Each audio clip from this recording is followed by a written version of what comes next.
Assalamualaikum warahmatullahi wabarakatuh. Bismillah, tawakkaltu ala Allah, la haula wa la quwata illa billah. Asyhadu an la ilaha illallah wa asyhadu anna Muhammadar Rasulullah. Allahumma salli ala sayyidina Muhammadin wa ala alihi wa sahabatihi ajma'in, ma ba'd. Kita lanjutkan alinea terakhir, halaman 258. Bismillahirrahmanirrahim. Kana ba'du salihina yatakallafun naum fi ba'dil lail. Ada sebagian orang-orang soleh, orang-orang yang baik hati,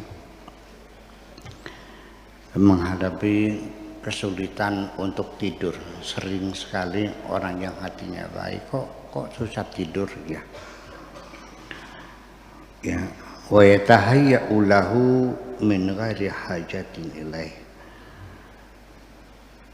sehingga seolah dia mempersiapkan sesuatu yang sesungguhnya tidak diperlukan. Maksudnya ada sedikit gangguan yang dipikirkan yang sebetulnya nggak dibutuh-butuh juga sih.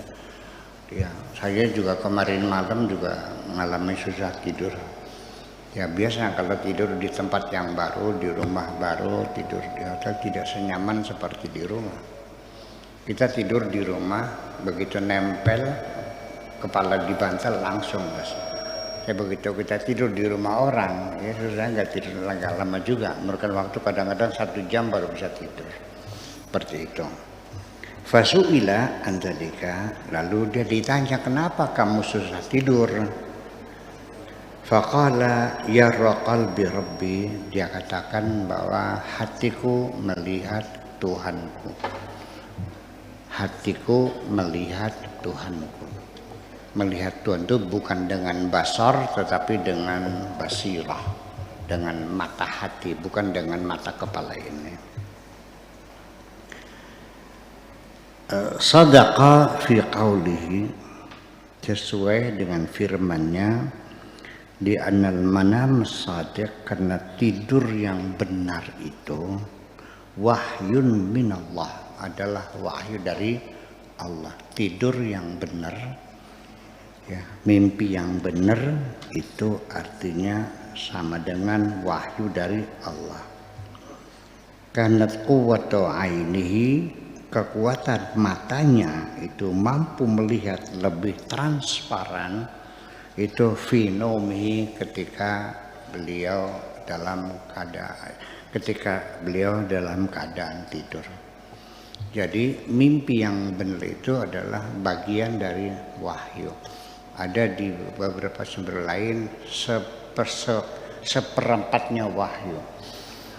Jadi mimpi sendiri ya, itu diyakini oleh banyak umat Islam.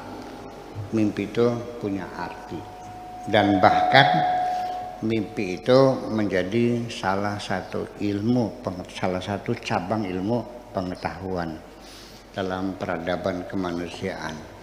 Dan orang yang pertama kali sebagai peletak batu pertama ilmu takbir mimpi itu adalah Nabi Yusuf alaihi salam. Sampai sekarang ilmu takbir mimpi ini terus bergulir, dan banyak ulama-ulama besar yang menulis tentang takbir mimpi. Termasuk yang paling populer itu Takbir Manam, karangannya Syekh Sirin ya, ulang salihin. Ada Imam As-Sirin, itu tebal bukunya. Saya pernah mencari kitab itu agak susah, tapi alhamdulillah akhirnya saya dapatkan. Nah, takbir mimpi itu dalam kitabnya Ibnu Sirin itu sudah dibuat seperti sistem kamus alfabeta. Umpamanya A dulu, bab anak. Abu dulu ya. Abu apa? Abu gosok, abu dapur, abu ini, abu-abu segala macam. Kemudian topi, huruf T, huruf 2-nya O, P, I, topi. Nanti topi Nanti satu melihat topi, maknanya apa? Bikin topi, pakai topi, melihat topi, pakai topi jatuh, topi lama, topi baru, topi semua topi itu beda-beda artinya. Mimpi melihat pakai topi, melihat apa namanya orang bikin topi itu beda-beda artinya. Nah, kita cerita dulu pribadi, ini cerita pribadi saya. Di hari terakhir puasa saya 40 hari itu, waktu itu kita hanya makan pisang 40 hari itu, kalau senasi semuanya hanya rokok yang bisa tinggal, saya ngerokok juga. Nah, malam terakhir itu saya di Talun itu masjid apa namanya Cerbon Girang yang dikenal dengan makamnya Mbah Kusangkan di sana. Sekitar jam 1:30 malam saya tidur di pintu masjid, kemit ada sedang ngobrol dengan teman-temannya, saya dengarkan dengan baik.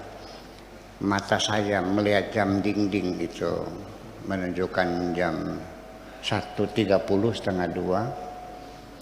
Antara melihat jam dinding 1:30 dan antara kemit masjid yang sedang ngobrol dengan teman-temannya, datanglah Mbak Kusangkan itu dengan sejumlah menteri-menteri agama di Indonesia. Wahid apa namanya? Ki Dahlan, Ki Hasyim, Ki Munawir Syazali, siapa lagi itu. Semua menteri-menteri agama itu ada bersama-sama ngasih topi. Topinya jelek. Dan dulu tuh ada topi yang dibuat dari kain saten hitam tuh, yang bisa digulung di kantongnya zaman dulu tuh, masih ingat nggak? Saya bilang, ngapain mbahku ngasih topi buruk begitu? Nggak mau, sekarang yang baru aja gitu.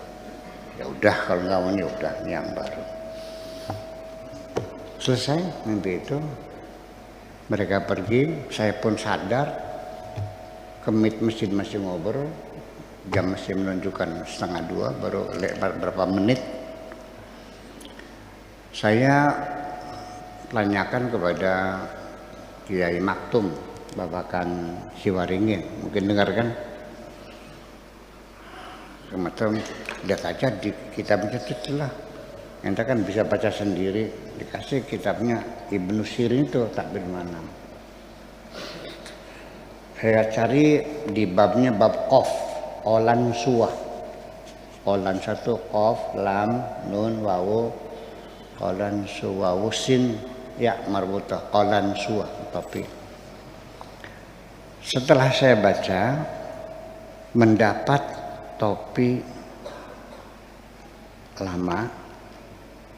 Artinya perjalanan Anda sifatnya hanya meneruskan jasa orang tua. Kalau topinya baru, Anda harus tataruka awal. Dan yang terjadi apa? Benar terjadi. Saya tidak meneruskan pondok pesantrennya orang tua, tapi saya bikin pesantren yang baru. Nah, itu Anda kecocokan uraian Takbir Manam Ibnu Sirin dengan seperti yang ada. Itu iya juga sih. Iya, makanya saya bukan katanya, tetapi saya pelaku dalam hal ini dan mengalami sendiri bahwa mimpi yang benar itu adalah sama dengan wahyu. Nabi Ibrahim juga mimpi, Nabi Muhammad mimpi, dan banyak nabi-nabi juga awalnya mimpi. Fir'aun saja juga mimpi.